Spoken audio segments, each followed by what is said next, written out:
जय जगन्नाथ सांग माने श्वेता किचन को स्वागत। आज चलंतु बनेइबा फूलकोबी आलू तरकारी। प्रथमे करेई रे अल्प तेल नै जिबा, तापरे फूलकोबी को बड़ बड़ साइज रो काटी नेइछि। तेल गरम हैला परे कोबी को देई भल भाबरे भाजी नेबा। फूलकोबी भाजी होई गलानी तेलरु बाहर करि नेबा। बळका तेल रे आमे तरकारी बनेइबा। तेजपत्र लवंग डालचीनी अनासी फूल गोटे देबा। जीरा देबा, तापरे पियाज पेस्ट देई भाजिबा। अदा रसुण पेस्ट देबा, कंचा स्मेल गला पर्यंत भाजिबा। तापरे टमाटो पेस्ट, लूण, चिकेन मसला, लंका गुंड, हळदी गुंड, स्वाद अनुसार अल्प चीनी, काश्मीरी लंका गुंड देई मसला कसिबा। मसला रु तेल छाड़ी गला परे गरम मसला, कस्तूरी मेथी, मटर देई कसिबा। अल्प समय कसिबा।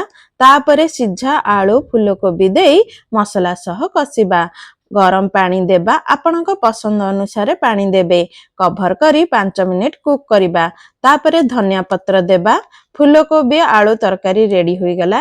रेसिपीटी भल लागिले लाइक शेयर सब्सक्राइब निश्चित करि नेबे। फेसबुक रे देखुथिले फॉलो करि नेबे। पुणी आसीबी अन्य एक रेसिपी नेकी। रहुछि धन्यवाद।